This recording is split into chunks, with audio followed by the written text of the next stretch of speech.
Bonsoir, permettez-moi de vous présenter un travail du service des urgences qui est la prise en charge ambulatoire des infections urinaires fébriles chez l'enfant. Donc l'infection urinaire fébrile est un motif de consultation fréquent au service des urgences.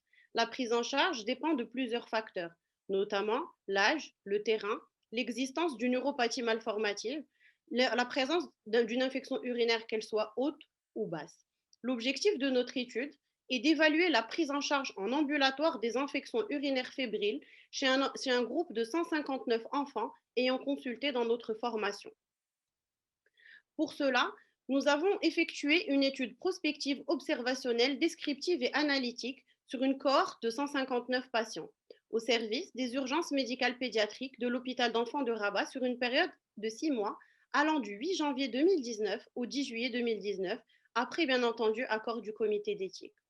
Donc notre étude s'est déroulée comme suit. Nous avons inclus nos patients sur les critères suivants. D'abord, ils devaient avoir une fièvre, c'est-à-dire une température au-delà de 38, avec un ECBU positif selon les critères de CAS. Ils ont été sélectionnés après avoir exclu l'existence d'une neuropathie malformative, d'un sepsis, d'un antécédent d'infection urinaire et chez les enfants qui devaient être âgés d'au moins 3 mois. Ces enfants-là étaient systématiquement hospitalisés. Donc, une fois inclus, ces enfants ont bénéficié d'un bilan inflammatoire, NFS, CRP, procalcitonine et ECBU, ainsi qu'une échographie de l'arbre urinaire, et ont bénéficié d'un traitement en ambulatoire à base de ceftriaxone à 50 mg par kilo par jour en intraveineuse jusqu'à 24 heures après la pérexie et relais par voie orale par cefixime. Donc, nous avons analysé la durée de la fièvre sous traitement, la durée du traitement intraveineuse, les données de l'hémogramme, de la CRP, de la procalcitonine, de la fonction rénale, l'échographie, ainsi que le coût de la prise en charge en ambulatoire. Nous avons exprimé nos statistiques comme suit. Les variables qualitatives ont été exprimées en effectif et pourcentage, tandis que les variables quantitatives en médiane quartile en cas de distribution non gaussienne et en moyenne écart type en cas de distribution gaussienne. Nous avons utilisé une analyse de corrélation par un test de Spearman avec un seuil de significativité de 5%. Donc, nos résultats sont comme suit. Donc, tout d'abord, l'âge le plus représenté était les nourrissons âgés de 3 à 24 mois avec un taux de 69,2%. Nous avions une nette prédominance féminine avec un sexe ratio de 2,9. Les signes cliniques en dehors de la fièvre, qui était un critère d'inclusion, les plus fréquemment rencontrés étaient les douleurs abdominales, diarrhée, vomissement, donc les signes digestifs et anorexiques, ainsi que les brûlures mictionnelles. Les germes les plus fréquemment rencontrés étaient l'Escherichia coli, suivis du Klebsiella et de rares staphylocoques et Proteus mirabilis. La CRP était positive dans 62% des cas, tandis que la procalcitonine dans 50% des cas. Les polynucléaires étaient pathologiques. Dans 56% des cas, ils étaient augmentés dans 35,3% des cas et diminués dans 20,7% des cas.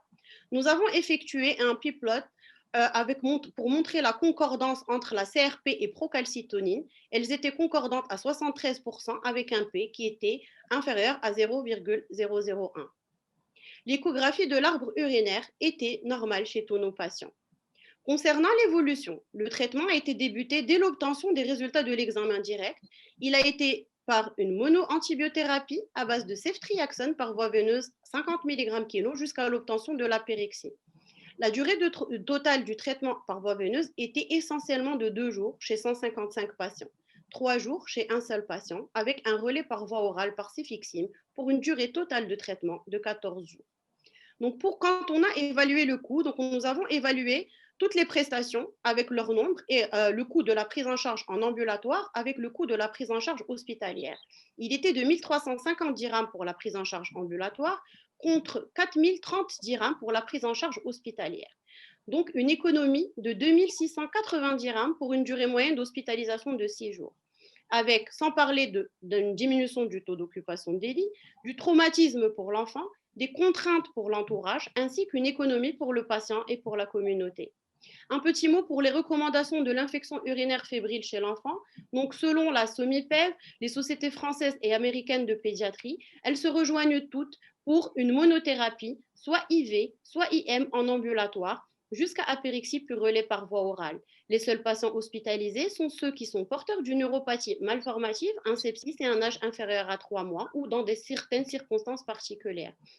Donc, en conclusion, l'infection urinaire fébrile de l'enfant est une pathologie fréquente. Il existe actuellement plusieurs protocoles IV, oral.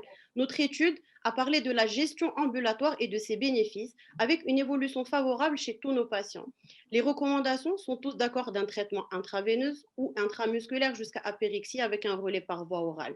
L'hospitalisation et la antibiothérapie chez les nourrissons de moins de 3 mois, sepsis sévère, uropathie malformative. L'échographie de l'arbre urinaire doit être effectuée au cours du premier épisode.